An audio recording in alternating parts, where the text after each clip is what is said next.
Bonjour à tous, bienvenue à notre webinaire consacré à nos nouveautés STMG, plus précisément à l'enseignement de management, sciences de gestion et numérique.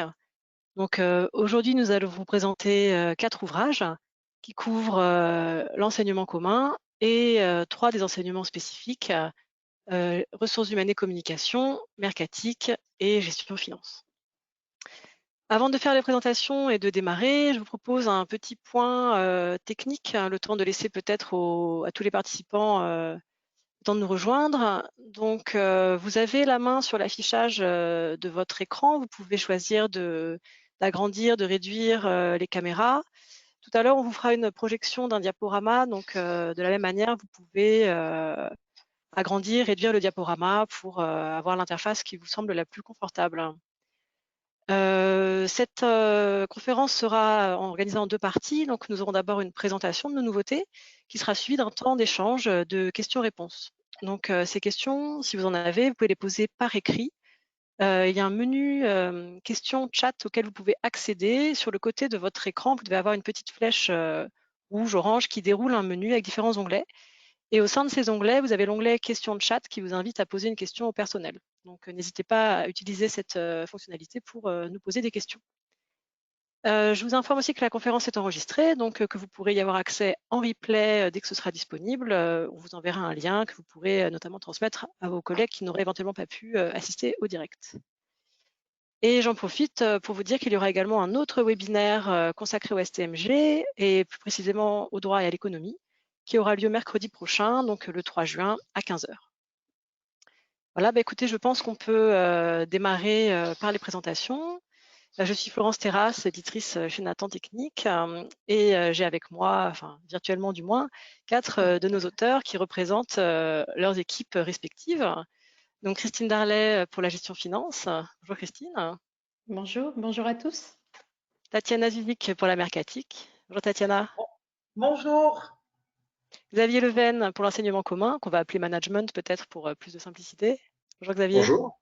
Bonjour. Et Anne Delalix pour les ressources humaines et la communication. Bonjour à tous.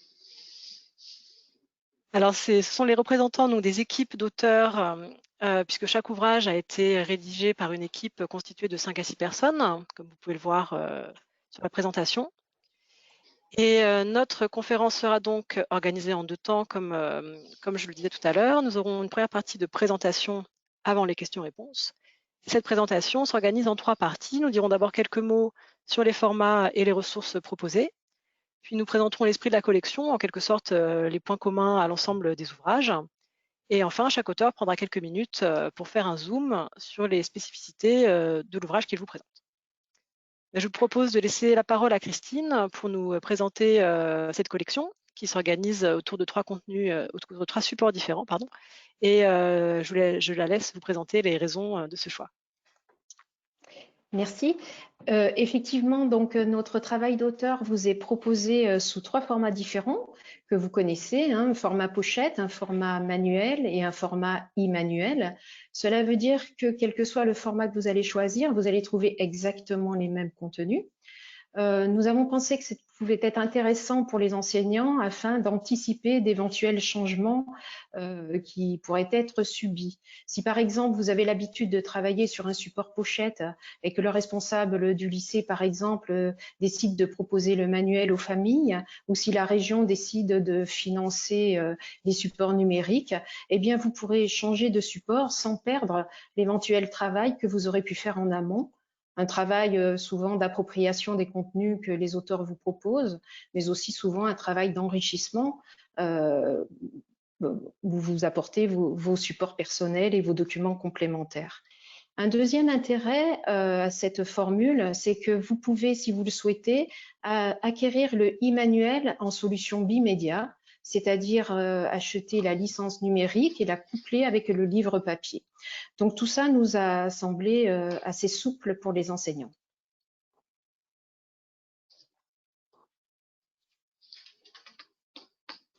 Alors je vais rebondir sur le e-manuel. On nous demande souvent si, une question d'actualité, hein, si le e-manuel est bien adapté pour le travail à distance. Donc, un petit mot, une petite parenthèse à ce sujet.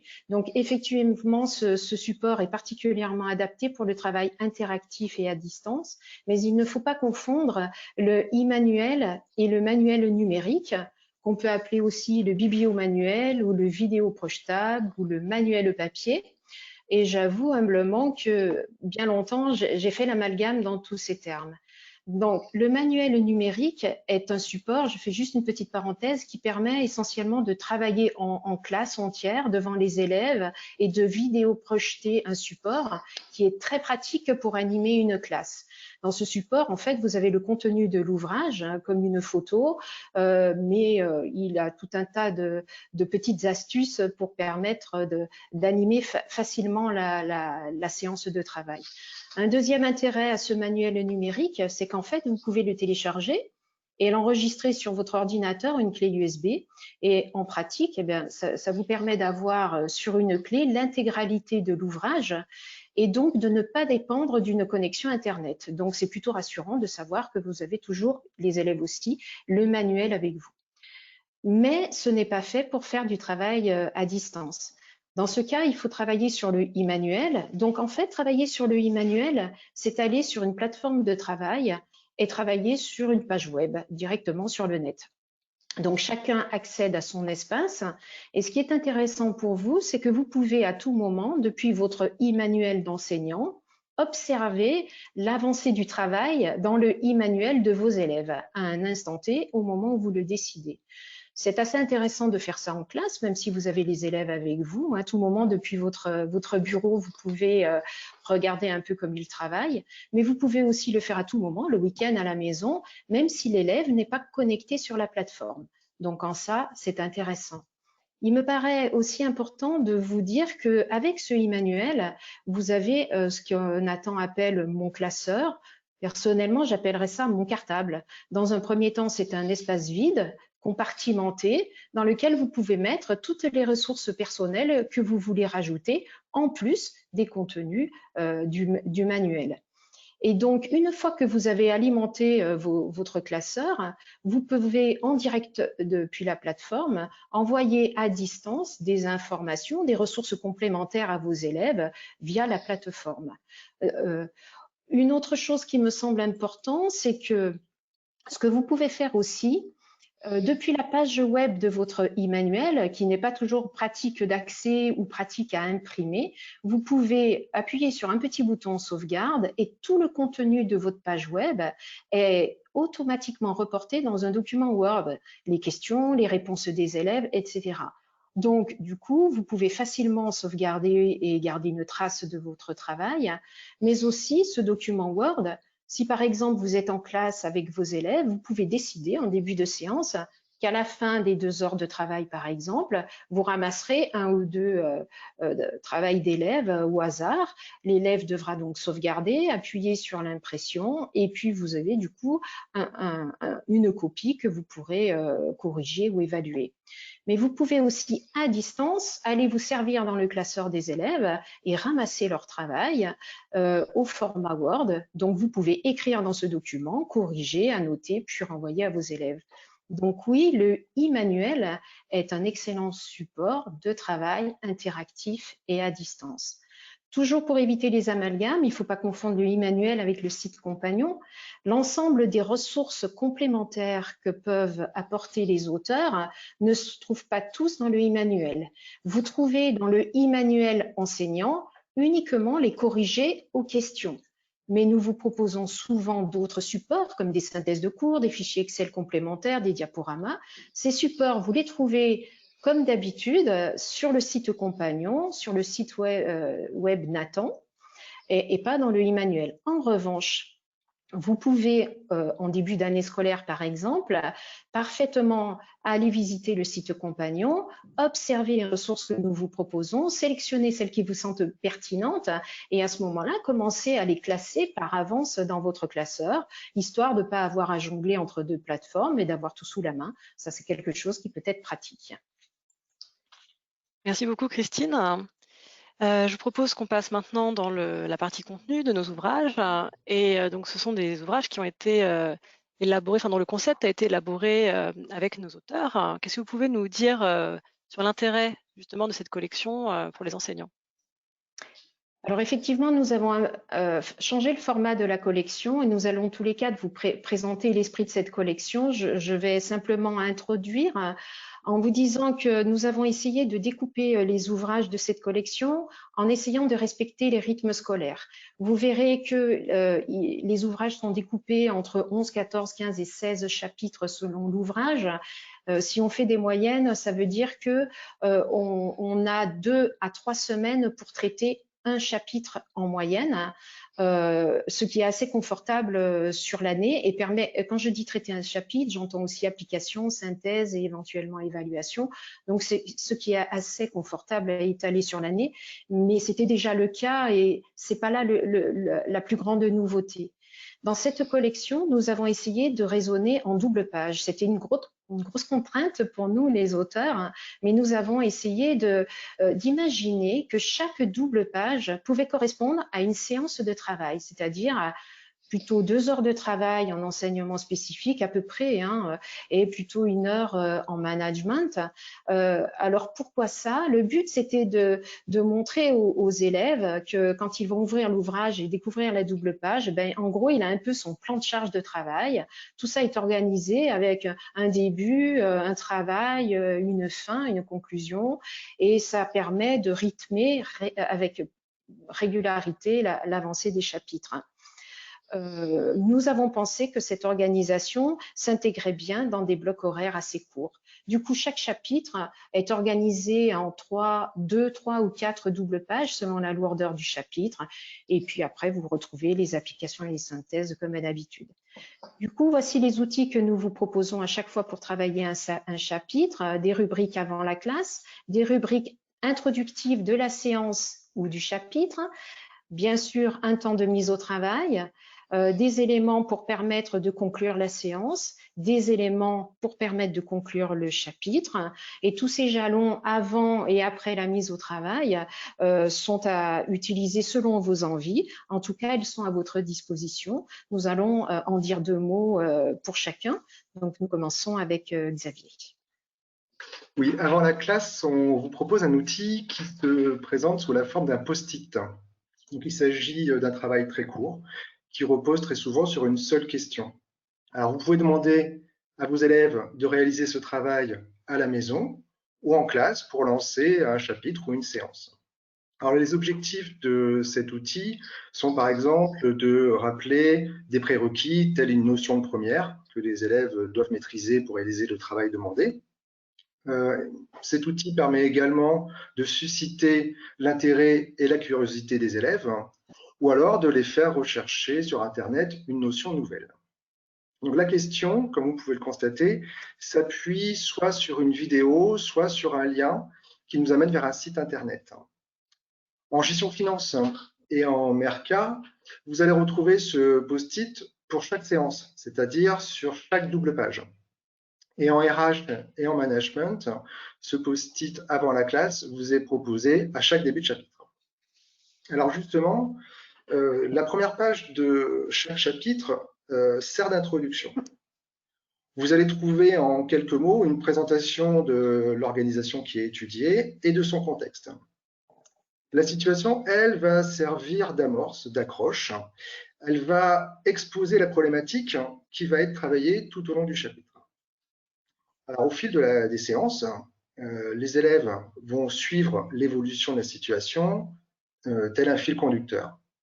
Alors, c'est pour ça qu'on vous propose sur chaque double page quelques mots qui vont permettre à l'élève de se resituer dans le contexte et de lui présenter le travail à réaliser. Dans la mesure du possible, nous avons souhaité, dans nos ouvrages, que les cas présentés reposent sur des organisations existantes. Alors, vous pouvez constater sur le tableau à l'écran qu'en management, tous les cas reposent sur des entreprises, sur des organisations réelles. Dans les enseignements spécifiques, tous les chapitres, à 75%, ont été construits à partir d'un cas réel. Je laisse à présent la parole à Tatiana. Alors maintenant que Xavier vous a bien mis en situation, nous allons repérer comment la mise au travail s'effectue avec notre groupe classe. Alors le premier principe qui nous a guidés, bien entendu, c'est la liberté pédagogique de l'enseignant. C'est ainsi que nous vous proposons donc soit une approche en classe entière avec le professeur en face, ou alors vous avez la possibilité de mettre vos élèves au travail en groupe, ce qui vous permet de faire une petite peut-être séance de pédagogie différenciée si vous voulez faire des groupes de niveau. Les travaux de groupe sont quant à eux spécifiquement signalés par le petit pictogramme que vous voyez à l'écran. Et sinon, la troisième solution, c'est le travail en autonomie de l'élève que nous avons fortement valorisé puisque notre programme le met à l'honneur. Alors, comment cette autonomie va-t-elle être facilitée? Eh bien déjà par deux maîtres mots, guidance progressive et balisage. Alors, la progressivité, elle fait partie du questionnement qui va être effectué un petit peu en entonnoir et qui va suivre un fil directeur cohérent et logique pour permettre à l'élève de progresser au fil du déroulement. Alors, pour l'aider, je parlais de balisage, on va avoir donc toutes les ressources à sa disposition qui vont lui être signalées. Donc, comme vous le voyez sur votre écran, eh bien, des renvois vont l'inviter à se rendre soit dans le document sur la page de gauche pour y trouver la réponse, soit sur des fiches diverses qu'il trouvera à la fin de son ouvrage, fiches méthodo, fiches outils numériques, etc., en fonction de la question à résoudre. Les synthèses de cours que nous mettons à votre disposition sur le site Compagnon, eh bien, vous sont aussi fournies, soit pour que vous les donniez en amont pour lancer un petit peu le principe de classe inversée, ou alors vous le gardez pour la fin de votre chapitre et vous demandez à l'élève de s'aider de la synthèse schématisée qu'il trouve à la fin de chaque chapitre. Au-delà de ces modalités de mise au travail, nous allons aussi penser donc à la possibilité de travailler soit sur table, c'est notamment le cas dans l'ouvrage du tronc commun, soit d'avoir le recours au poste informatique, puisque comme vous le savez, le numérique est devenu le centre de nos programmes aujourd'hui. Et donc l'ordinateur et les tablettes, voire le téléphone portable sont vivement sollicités dans les activités. Le PGI, donc ma collègue de finance vous en parlera mieux que moi. Les solutions, donc on vous les a présentées aussi au début, vous les avez en présentiel et en distanciel, et nous avons vu qu'en distanciel, eh bien, dans la situation que nous traversons, eh bien, c'est pas du luxe que d'y avoir pensé. Et enfin, sachez que pour terminer, l'ensemble de cet ouvrage a été conçu pour respecter totalement l'hétérogénéité de nos classes. Et grâce à des petites rubriques aller plus loin, nous pouvons justement canaliser un élève qui est plus curieux, plus motivé ou qui aurait fini avant les autres et l'envoyer approfondir un point spécifique du programme avec ces petites rubriques qui sont très intéressantes, souvent par une vidéo ou par un site à visiter en transversalité avec les autres matières. Je vais donner maintenant la parole à Anne qui va vous présenter les applications. Alors, à propos des applications, nous proposons beaucoup plus d'applications que dans la précédente collection. Alors, ces applications, vous le voyez, elles sont balisées avec des petits symboles, des petits pictogrammes, avec donc ces symboles qui représentent le niveau de difficulté. Ce sont les étoiles que vous voyez ici. Et elles sont proposées dans l'ordre des séances. Alors, le titre des applications permet de repérer facilement la partie du chapitre qu'elle traite. Donc, par avance, vous pouvez prévoir que ces applications vont être faites soit en classe, si un élève a bien avancé, si un élève est un petit peu en avance, soit à la maison, soit parfois même, elles peuvent servir de base pour un test, un contrôle. Alors, en management, il faut savoir que la rubrique « Faites le point » a été remplacée par une autre rubrique, La rubrique « Faites le point » permet en management de poser 3 questions qui vont en fait synthétiser les notions, les concepts les plus importants de la séance. Donc ça, c'est important pour faire un petit rappel de fin de séance. Alors, ces applications, je vais parler des applications de fin de chapitre maintenant. Vous avez vu, elles peuvent aller jusqu'à 6 applications parfois, ça dépend des chapitres, donc vous avez vraiment le choix. Il y a également la première application, c'est le petit quiz qui permet de résumer un petit peu le chapitre. Eh bien, les applications de fin de chapitre, elles sont beaucoup plus complètes et souvent, elles reprennent l'intégralité de la séance. Alors, en management, la particularité, c'est que la dernière application annonce l'épreuve, la préparation au baccalauréat avec un sujet. Plus tard, hein, juste après ces applications, vous trouvez un petit schéma de synthèse qui est très visuel, hein, qui permet de résumer l'ensemble du chapitre, et une liste de mots-clés. Alors ça, c'est pour plutôt les enseignements spécifiques. En management, ce sera un lexique. Et ces mots-clés, ou ce lexique, permettra en fait à l'élève de construire, de bâtir une petite synthèse rédigée que vous retrouverez également en proposition dans le guide pédagogique.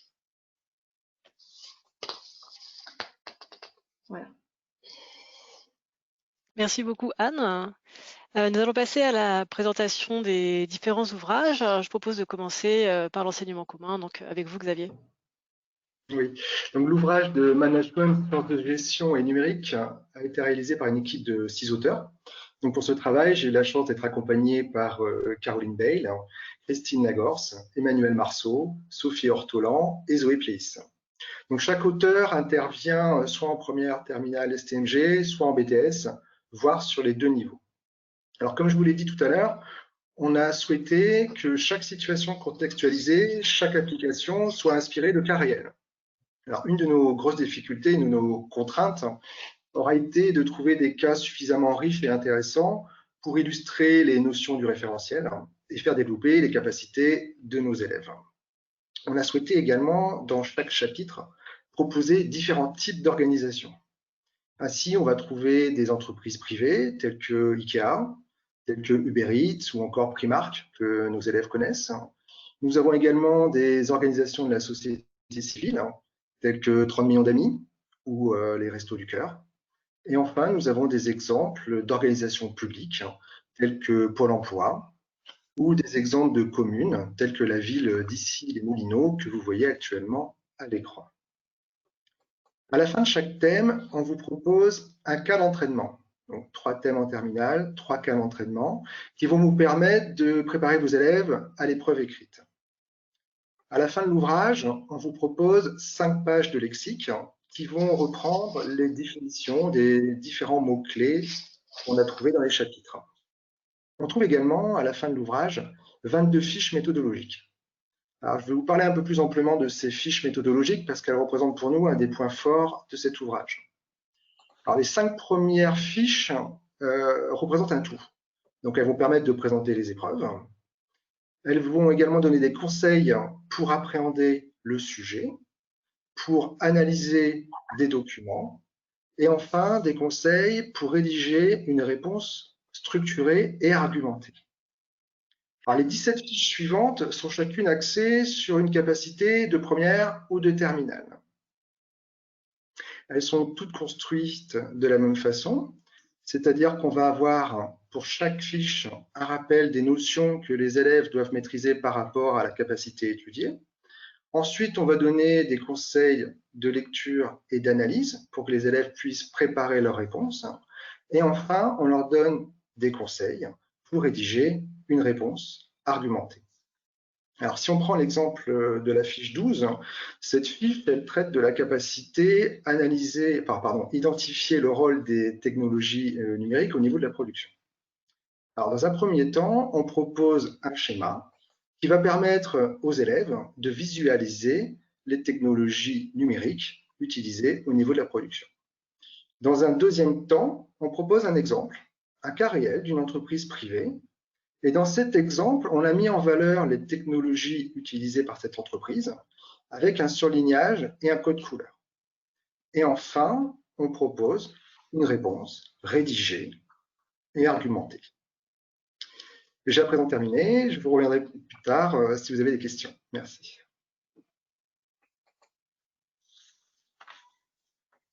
Donc, alors, pour l'ouvrage, voilà, merci Florence. Pour l'ouvrage de RH et communication, j'ai eu le plaisir de collaborer avec Anne-Sophie Grossemi, Emmanuel Lacan, Muriel Notin, Géraldine Richard et Régis Vaux. Alors, notre objectif a été de rechercher la complémentarité avec le livre de management. Donc, vous allez voir à travers le sommaire ici, que les chapitres 1 à 5 sont en lien avec les chapitres 4 et 8 du livre de management, puis les chapitres 6, 7, 9, 10, 11 donc du livre de RH et communication peuvent s'appuyer sur certains chapitres du thème 2 du livre de management. Alors si en management, bien sûr, il s'agit d'une vision stratégique des enseignements, donc on est plus comment dire, au niveau du centre de décision, de la stratégie. En RHEC, ce que nous avons voulu montrer, c'est que cela se déclinait d'une façon plus opérationnelle, donc dans une approche plus opérationnelle dans l'ouvrage de RHEC. Merci. Justement, alors les situations sont fortement ancrées dans des enjeux managériaux. Vous le voyez là sur le chapitre 7, mais on va traiter de l'égalité professionnelle homme-femme, de la lutte contre les discriminations, du développement d'Internet. Alors, le chapitre 7, justement, envisage la diversité en entreprise, l'égalité professionnelle et le travail des personnes en situation de handicap. Le chapitre 11, vous le voyez ici, aborde le RGPD. Ces situations sont complétées par des applications variées, issus d'expériences d'entreprise, de vidéos, de témoignages, de chefs d'entreprise, de salariés, qui vont expliquer le fonctionnement, les contraintes, les choix qu'ils opèrent dans leurs organisations. Nous n'avons pas voulu négliger, oublier le programme de première qui tient une place quand même très importante. Justement, on s'est appuyé sur ce programme de première pour chaque fois, dès que c'est possible, dès que ça a été possible, et bien poser des questions. Donc, un rappel systématique aux notions, aux prérequis de première. Alors, bien sûr, celle du thème 1, vous les voyez, les conditions de travail, la cohésion, fiche de poste, le thème 1, mais également les autres thèmes du livre, donc du programme de sciences de gestion et numérique, c'est le système d'information, la valeur perçue, le chiffre d'affaires, etc. Alors, l'ouvrage de RHEC, les autres ouvrages également d'enseignement spécifique, prépare donc à l'examen de management, puisqu'il permet de réactiver les prérequis de première susceptibles d'être insérés dans les sujets d'examen, dans le sujet d'examen de management. De la même façon, nous avons bien étudié le programme de droit et nous avons voulu exploiter les transversalités avec le programme de droit et bien sûr le droit du travail qui intéresse plus particulièrement les ressources humaines. Alors, dès que ça a été possible, nous avons inséré ces notions de droit et nous allons étudier en classe tout ce qui concerne la réglementation sur la lutte contre les discriminations, l'obligation de sécurité qui incombe à l'employeur, le salaire minimum, la lutte contre le harcèlement et tous les changements récents en matière de représentation des salariés en entreprise et de formation professionnelle. Alors, pour revenir justement sur l'approche opérationnelle des ressources humaines, celle-ci vise à être appréhendée de différentes façons. D'abord, vous le voyez à travers ces situations-là, issues de 2 chapitres, nous avons voulu mettre en évidence dans les situations de départ des problématiques qui permettent, qui obligent en fait les chefs d'entreprise, les entreprises à faire des choix qui ne sont jamais simples, donc une vision nuancée des choses. Ensuite, en proposant la mise en œuvre concrète de ces décisions grâce à la production de documents. Donc là aussi, on va certainement se différencier du livre de management.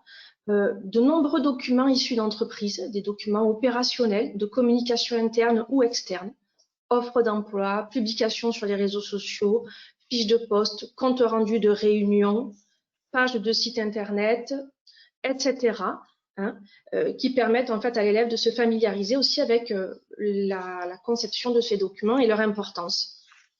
Enfin, en découvrant à travers l'enchaînement de ces documents, les méthodes et les procédures, et parfois, pourquoi pas, de les critiquer.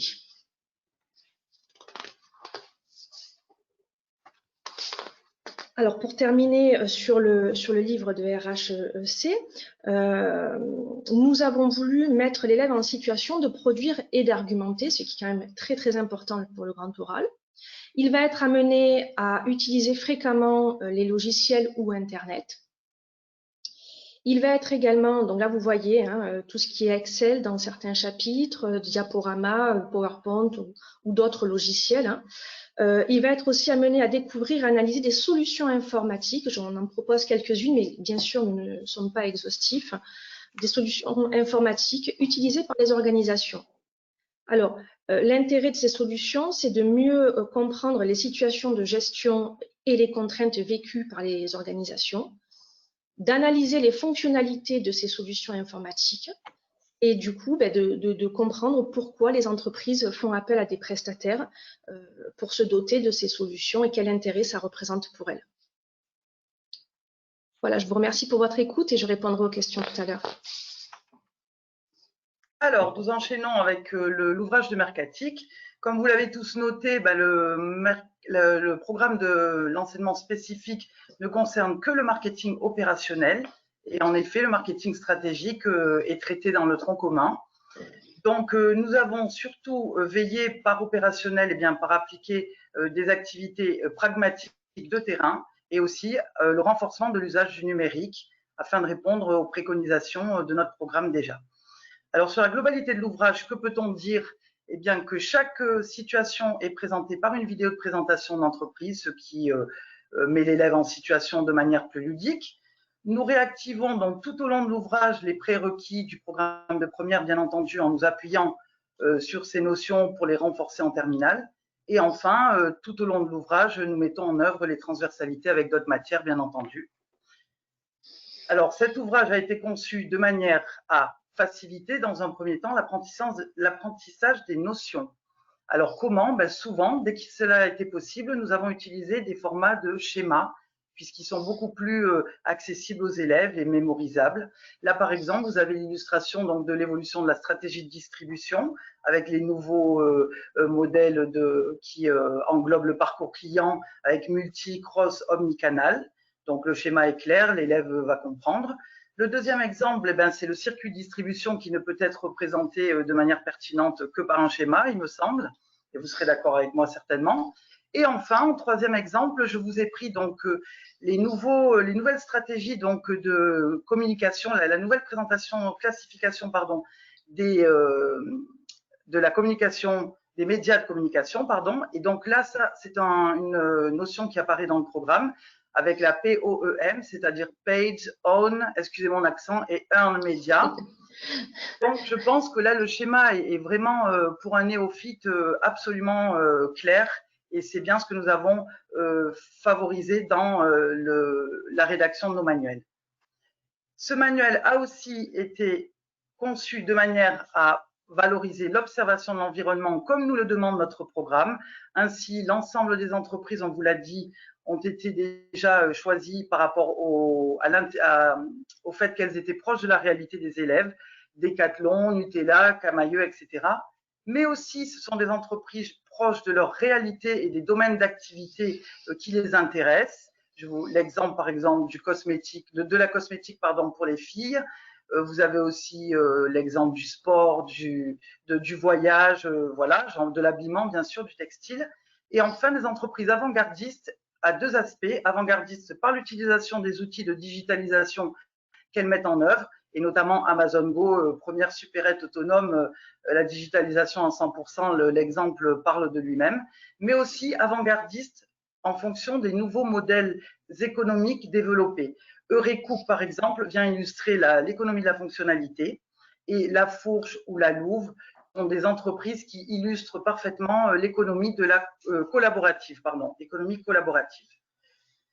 Donc, l'ouvrage a aussi été conçu de manière à… Diapositive suivante, s'il vous plaît. C'est Christine. Voilà, de manière à aborder les notions au travers d'activités ludiques. En effet, nous connaissons bien notre public de STMG et pour les garder avec nous et maintenir leur attention, nous savons que le ludique, c'est le maître mot. Donc, notamment pour la découverte du marketing expérientiel, donc qui connaissent déjà, mais sous son aspect marketing immersif, notion qui apparaît au programme. Eh bien, nous avons choisi des activités, notamment là la présentation donc de réalité virtuelle chez Decathlon avec une visite virtuelle de la tente que vous modelez au départ avec les caractéristiques choisies, et aussi une activité sur IKEA Place. Donc là, c'est de la réalité augmentée où vous pouvez choisir un mobilier et le transporter dans votre espace réel de votre salon. Et enfin, pour tout ce qui est marketing sensoriel, eh bien, nous sommes bien sûr rattachés au temple dédié au sens, eh bien, Nature et Découverte, qui aussi fait l'objet de nombreuses activités. Cet ouvrage est aussi conçu de manière à prendre appui sur les pratiques et la créativité de nos élèves, et notamment dans l'enseignement de la communication numérique. Eh bien, nous appuyons sur leur dextérité en matière d'outils digitaux, c'est le cas de le dire, et nous nous appuyons aussi fortement sur leur connaissance, c'est-à-dire que nous allons pratiquer des activités qui vont leur parler de Facebook, Instagram, hashtag, storytelling, etc. Et aussi, la créativité des élèves va être mise en exergue, puisque nous leur proposons notamment une activité qui, en parallèle de l'entreprise Suprême, qui est une marque de streetwear qu'ils apprécient énormément, c'est américain, eh bien, on leur demande de réfléchir à la stratégie de communication numérique d'une entreprise concurrente à Suprême. Et là, ils vont pouvoir exceller en matière de créativité. Voilà, je pense que nous pouvons passer à la diapo suivante. Voilà. Au-delà donc de tous ces principes que nous avons respectés, nous avons prévu aussi de préparer le travail donc de l'épreuve autour des questions du grand oral. Et de nombreuses activités sont réalisées par groupe, comme vous le voyez par le petit pictogramme, et donc vont renforcer l'acquisition de la démarche de travail collaborative et l'acquisition donc de compétences, notamment numériques, mais aussi de capacités d'analyse, de synthèse, etc. Et enfin, nous avons aussi pensé à développer l'oralité en les amenant sur des activités d'argumentation, de prise de parole, de restitution orale. Et ces activités que nous proposons viennent en appui aussi de 2 fiches conseils pour préparer le grand oral. Donc, une qui va directement traiter du grand oral, et la deuxième, ne l'oublions pas, va exposer en fait la meilleure démarche pour préparer son projet d'orientation professionnelle, puisque l'élève va devoir en parler avant d'être étudiant, et il va devoir donc réfléchir. Nous espérons lui avoir développé chez lui une vocation future, et qui va lui permettre de présenter un cursus à peu près cohérent pour arriver à ses objectifs. Avant d'aller plus loin, j'ai oublié en introduction de présenter l'équipe d'auteurs, et je m'en excuse parce que ça a été vraiment une expérience extraordinaire avec toutes. Donc, nous avons travaillé avec Sandrine Joannard, Sophie Ortolan, Alexandra Plot, Servane Royer-Crécy de Grelle et moi-même. Et pour finir, donc, sachez qu'il y a un petit lexique qui est inclus dans l'ouvrage, puisque les élèves adorent avoir les définitions à la fin de leur livre. Donc, mission accomplie. Je vous retrouve tout à l'heure si vous avez des questions. Merci beaucoup. Merci Tatiana. Donc, en gestion finance, j'ai eu le plaisir de travailler avec 5 collègues. Diane Dussocolo, Valérie Fournel, Jean-Philippe Gonzalez, Olivier Ravenel et Régis Tombarel. Comme prévu dans le référentiel, dans le programme, nous avons privilégié dans cet ouvrage de s'appuyer sur des entreprises, des PME, parfois même des TPE. Nous avons même travaillé avec 4 entreprises qui sont des entreprises réelles, que nous avons exploitées sur 9 chapitres en tout, sur les 15 chapitres de l'ouvrage. Néanmoins, pour des raisons que vous comprendrez facilement, nous avons modifié les données comptables afin qu'elles soient plus faciles d'accès pour des élèves de terminale gestion finance. Mais les situations, les problématiques et le contexte sont vraiment issus de ces entreprises réelles. Une petite remarque au sujet de l'entreprise Crêpe on the Road. C'est une entreprise que nous allons suivre tout au long du thème 1, soit en situation dans les chapitres, soit au gré de quelques applications. Le responsable de cette entreprise, Gaël, est un ancien élève à moi que j'ai retrouvé par hasard l'année dernière et que je remercie parce qu'il m'a permis de créer beaucoup de supports que nous allons pouvoir exploiter dans cet ouvrage. J'y reviendrai tout à l'heure. Conformément au programme, nous nous sommes appuyés sur l'étude du système d'information comptable. C'est pourquoi, dès le chapitre 1, nous étudions les procédures comptables à travers l'étude du PGI. Il n'y a donc pas de thème à part pour les notions de PGI. La compta est vue, les processus comptables sont vus avec le PGI. Du coup, nous vous proposons avec cet ouvrage une base PGI que nous avons créée de toutes pièces pour cet ouvrage et pour couvrir tout le programme. Vous l'avez compris, cette année de comptabilité s'appuie sur l'entreprise Crêpe on the Road. Elle est assez complète. Bien sûr, vous avez toutes les écritures possibles au journal et toutes les étapes du processus, mais nous avons aussi travaillé les fichiers clients, les fichiers fournisseurs, les fichiers articles, les devis, les factures, les passages automatiques de l'un à l'autre, etc., le module immobilisation, les amortissements. Bref, c'est une base de données sur mesure pour ce programme de terminal gestion finance. Nous vous proposons cette base sur le PGI EBP, qui est assez souvent utilisé dans des lycées, qui est un PGI installé, enfin EBP éducation, qui est installé sur serveur et qui s'utilise en local. Mais nous vous proposons aussi cette base sur un logiciel accessible en ligne qui s'appelle idyllis.com, que nous avons trouvé pratique peut-être en terminal gestion finance, peut-être pour deux raisons.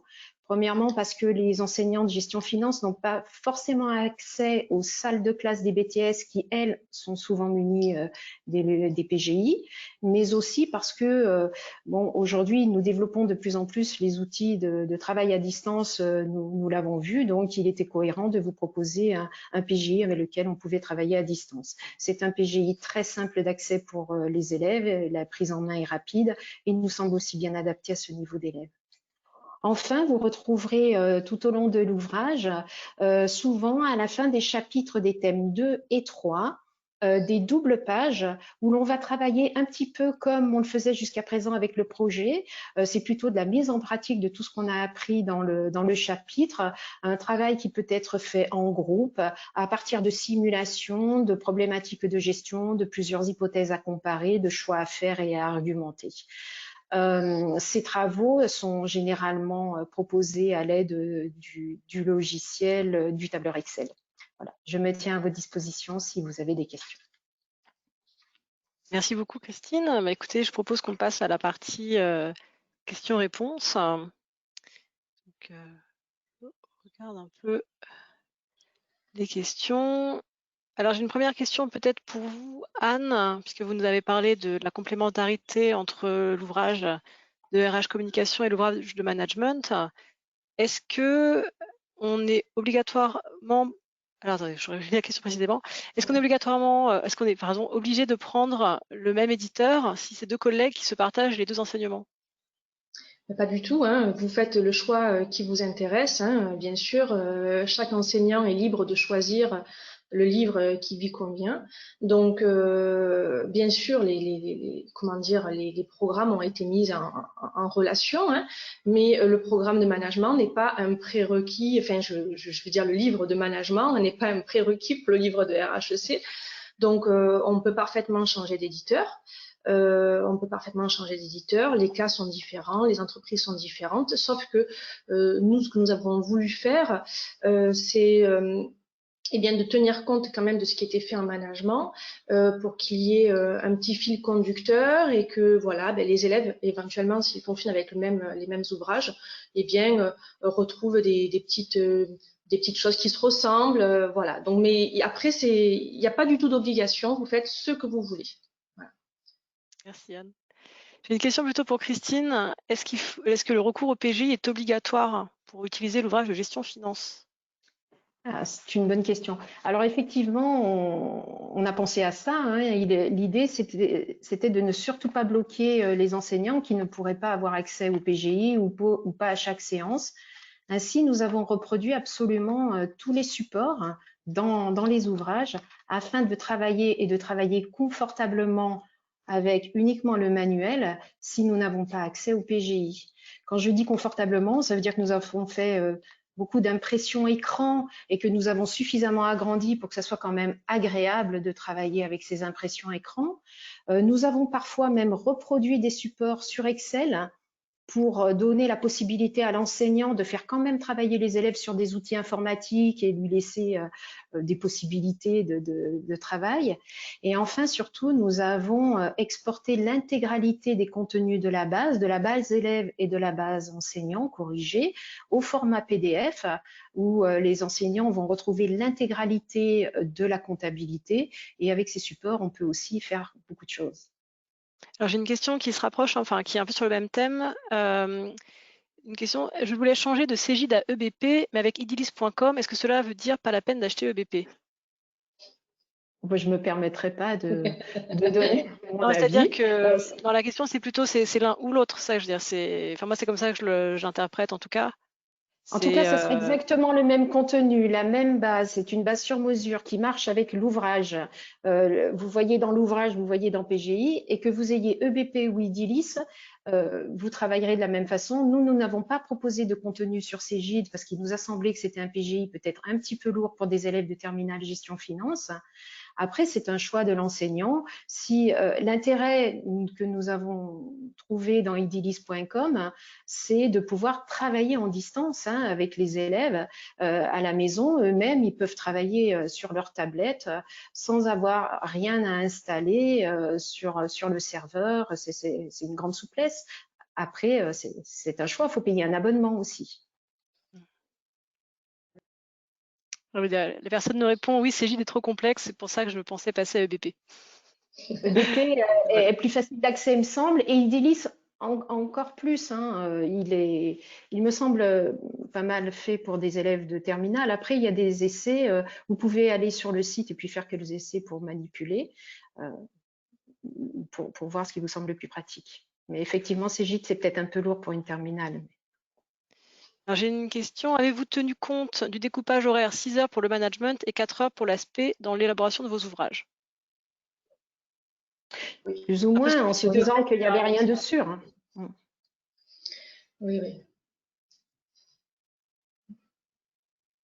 Oui, ça va se voir d'ailleurs quand vous aurez les livres en main, vous le verrez rapidement. On a tenu compte de ça, sachant qu'au départ, on n'avait pas toutes les informations en main non plus. Donc, on s'est adapté. Après, comme vous avez pu le voir peut-être dans la démonstration juste avant, nous avons mis beaucoup d'éléments dans chaque double page, des supports avant le travail, après le travail, pour conclure. Nous avons mis énormément d'applications. Donc, je pense que tous les enseignants vont pouvoir s'ajuster et compléter aux besoins ou faire sauter des choses que nous proposons parce qu'elles ne sont pas indispensables. Ça va lui donner pas mal de souplesse par rapport aux horaires qu'il aura, je pense. Alors j'ai une question. Idilis demande un abonnement. Donc, je pense que c'est l'occasion de dire aussi peut-être qu'on proposera un accompagnement à la prise en main de cette base. Je laisse Christine le sujet, mais... Je ne voudrais pas monopoliser la parole, mais effectivement, il y aura tout un tas de choses sur le site Compagnon. Nous sommes donc partenaires avec cette entreprise qui vous accompagnera aussi, qui propose des vidéos de prise en main, de nombreux supports pédagogiques des vidéos. Et quant à nous, les auteurs, nous vous avons proposé aussi des modes opératoires, c'est-à-dire qu'à chaque fois que nous avons travaillé dessus, dans les corrigés, nous avons étape par étape, proposer des modes opératoires parce que nous avons déjà beaucoup de choses sur EBP parce que c'est un PGI que nous avons l'habitude de travailler, Idilis moins, donc nous proposons beaucoup de choses. Alors j'ai une question, je vous la soumets, mais est-il intéressant d'avoir un enseignant qui fasse les deux matières, management et spécialité, ou préférence pour un enseignement complémentaire? Ça dépendra un petit peu de l'organisation aussi des services par les chefs d'établissement. Oui, c'est pas tout à fait à la main des... Non, des ça, enseignants. nous, les éditeurs, les auteurs, on ne peut pas, je veux dire, préconiser quelque chose par rapport à une solution, par rapport à une autre. C'est dans les établissements que les choix vont se faire. Ouais.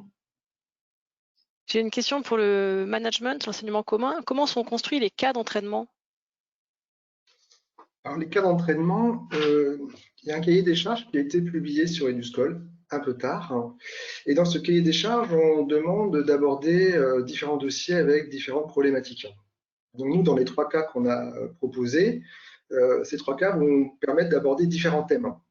Par exemple, sur les tissages de Charlieu, qui est le premier cas, les élèves auront des questions sur les mécanismes de coordination, ils auront des questions sur les modes de production ou sur les technologies numériques.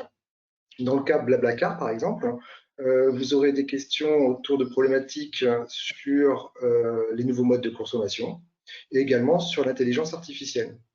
Et enfin, sur le cas IKEA, on parle de l'application des salariés, on parle également de la communication interne, des styles de direction. Donc, dans chaque cas, on a essayé de suivre les préconisations du cahier des charges en proposant différentes problématiques.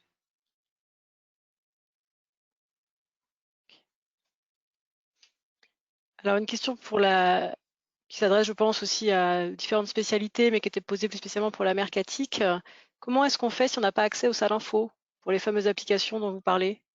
Ah, oui, alors ça, c'est vrai que de plus en plus, les lycées maintenant sont connectés, mais normalement, les lycées qui ont opté qui ont dit oui au numérique, ont donc ce qu'il faut pour les salles STMG. Et il y a les tablettes numériques ont été distribuées l'année dernière, donc aux classes de seconde et première. Et il est prévu que les tablettes soient distribuées maintenant aux classes de terminale. Donc, a priori, avec une tablette, l'élève pourra tout à fait mener à bien ses activités. Au pire des cas, le professeur peut laisser l'usage du smartphone pour justement des activités particulières. Et en dernier recours, eh bien, ils feront les applications qui demandent du numérique à la maison, ou alors ils réservent le CDI, comme on fait souvent dans les lycées, à des heures spécifiques de la semaine pour pouvoir mettre en œuvre ces applications numériques. En tout cas, je pense que le développement numérique est maintenant inévitable et que les régions, les lycées, les départements, tout le monde joue le jeu. Et les tablettes, je pense, sont prévues. Enfin, nous, en tout cas, l'information qu'on a, c'est qu'elles vont être distribuées à l'ensemble des terminales cette année. Voilà, à vérifier. Dans les enseignements spécifiques. Oui, dans les enseignements spécifiques, il serait logique que on ait accès aux salles informatiques, voilà, quelques heures dans la semaine. Donc, ces travaux-là qui nécessitent l'utilisation de l'informatique et des logiciels pourront être réalisés à ces moments-là, quoi. La discipline s'appelle désormais sciences de gestion et numérique. Voilà. Il faut insister là-dessus quand on répartit les salles. Et voilà. Alors, j'ai plusieurs questions. Alors, j'ai plusieurs questions sur les épreuves écrites du bac dans les enseignements spécifiques. Alors, je vais vous dire, on ne peut pas vous répondre en fait à ces questions puisque pour l'instant, les seules informations qu'on a sont sur les épreuves d'économie droit et de droit économie et de management. C'est les seuls textes qui ont été publiés. Pour les enseignements spécifiques, vous m'arrêtez si je me trompe, mais on n'a pas encore d'informations sur la forme de l'épreuve.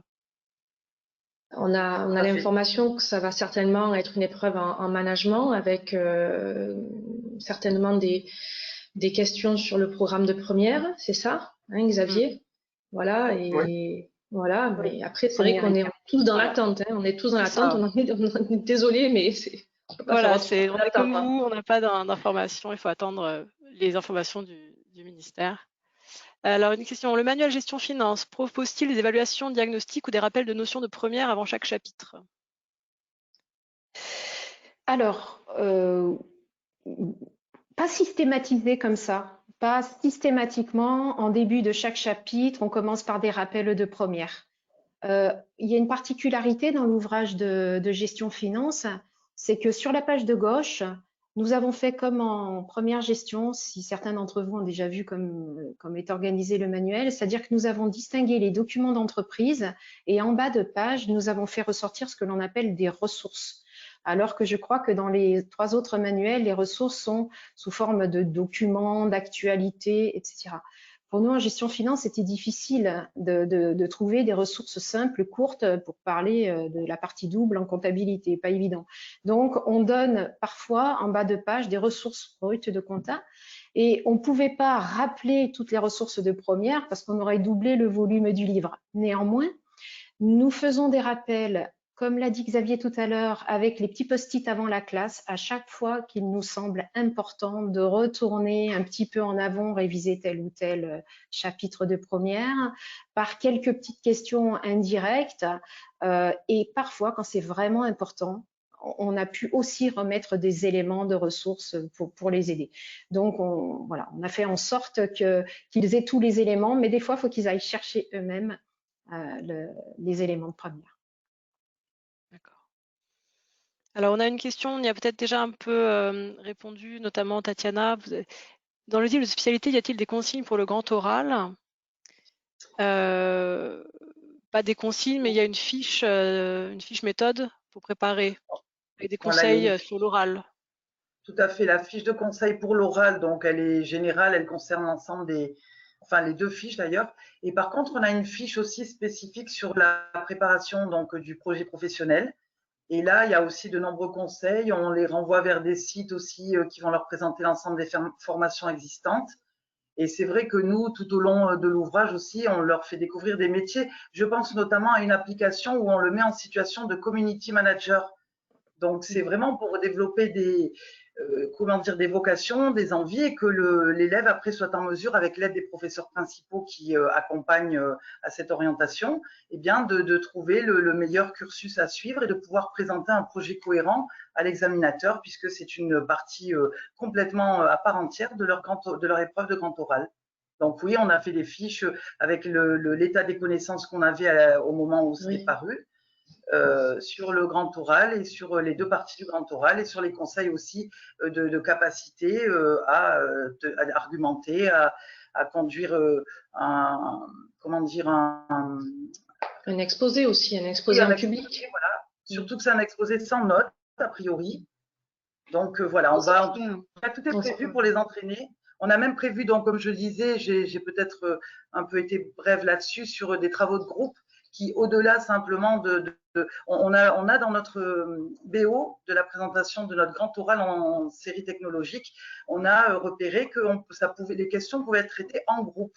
Donc on a vraiment valorisé ces activités-là qui mettent l'élève en situation, pourquoi pas, pour traiter des questions du grand oral. Donc on a fait tout ce qu'on a pu avec cet objectif-là, de les préparer aussi à cette épreuve, en espérant jouer un rôle assez prépondérant aussi sur l'épreuve du bac, puisqu'on n'est pas directement impliqué dans l'épreuve écrite. Merci. J'ai une question sur les corrigés, une idée de la date de parution des corrigés.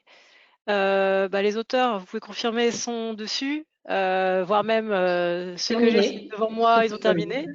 Voilà, après, il faut le temps qu'on collecte l'ensemble des manuscrits, le temps de préparer, mais généralement, on met en ligne au plus tard, au mois de juillet, les corrigés. Donc, sur le site Compagnon, ils seront accessibles courant juillet. Je regarde. Le site Lien Nathan est-il accessible avec ordi? Car sur le manuel de première, Nathan Live était uniquement avec téléphone, pas facile. Alors oui, cette année, on a mis pour toutes nos ressources numériques un accès via des QR codes et des mini-liens. Donc, ça vous permet d'y accéder soit par le téléphone, effectivement, en flashant le flash code sur votre téléphone, soit depuis un ordinateur en saisissant le mini-lien sur un navigateur. Donc, oui, l'accès est rapide. Il n'y a pas d'application à installer. On peut y accéder directement avec le lien. Alors, est-ce que les ressources rappel de notions et synthèse de cours sont accessibles en version Word ou PDF? Oui, on a étoffé. Peut-être laisser Christine. Je ne vois pas de quelles ressources on parle là. Les synthèses de cours. Je pense qu'il s'agit des. Ah oui, alors, pour les ressources, rappels de notions. Mais j'ai compris. Voilà. Les rappels de notions, pas forcément, mais les synthèses de chapitres existent maintenant, sont disponibles. Alors effectivement, en première séance de gestion, nous n'avions pas proposé dans le corrigé enseignant de synthèse de cours classique comme nous le faisions d'habitude. Pourquoi? Parce que justement, nous avons mis en bas de chaque double page à peu près un tiers, un quart ou un tiers de la page est consacré à des ressources que l'on donne. Donc on avait l'impression que ce serait un peu de la répétition. Mais on a remarqué que ça pouvait manquer aux enseignants. Du coup, effectivement, en terminale, il y a systématiquement, avec les corrigés, non seulement une réponse à la proposition de synthèse de l'élève, donc une petite synthèse courte, comme si nous étions un élève, plus un cours de 2 ou 3 pages structuré et à destination de l'enseignant. Voilà, donc en fait, nous proposons 2 synthèses quand même, 2 synthèses, une pour l'élève, enfin, c'est comme si nous étions élèves, et une autre un peu plus complète. Donc il y a le choix, quoi. En fait, la première, on répond à la question. Oui. Pouvez-vous rédiger votre synthèse? Donc, on fait une proposition de réponse de ce que pourrait nous donner l'élève avec les mots-clés qu'il a à sa disposition. Et puis l'autre, ben, c'est un cours complet. Et donc, pour répondre sur le format, ces synthèses-là seront en Word sur le site Compagnon. Donc, modifiables, enrichissables. Absolument. Alors, je crois qu'on a fait le tour. On arrive en plus à la fin de l'heure qui nous était impartie. Peut-être une dernière question. Je remonte. J'ai une question. Savez-vous si le manuel de première sciences de gestion sera le même ou il y aura une nouvelle édition? Alors, pour la rentrée 2020, c'est le même, mais il y aura une mise à jour rapidement. Je ne vais pas m'engager sur une date, mais on met à jour nos ouvrages très régulièrement. Donc, celui-ci sera concerné de toute façon dans un horizon, j'imagine, proche. Bah voilà, écoutez, je vais terminer par des petits mots d'encouragement. Donc, une personne nous dit que c'était très bien et qu'elle allait transmettre aux collègues. Une personne qui nous dit qu'il est agréable d'utiliser l'ouvrage de management parce que... attendez, je remonte un peu plus haut. Bon, je ne retrouve pas, mais en tout cas, voilà, on a des...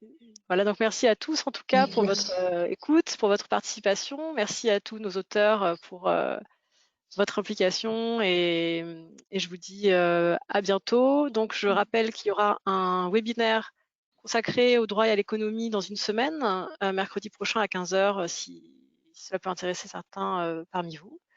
Et voilà, donc je remercie tout le monde et puis je vous souhaite une bonne soirée à tous. Bonne soirée à tous. Au revoir. Bonsoir. Au revoir. Merci.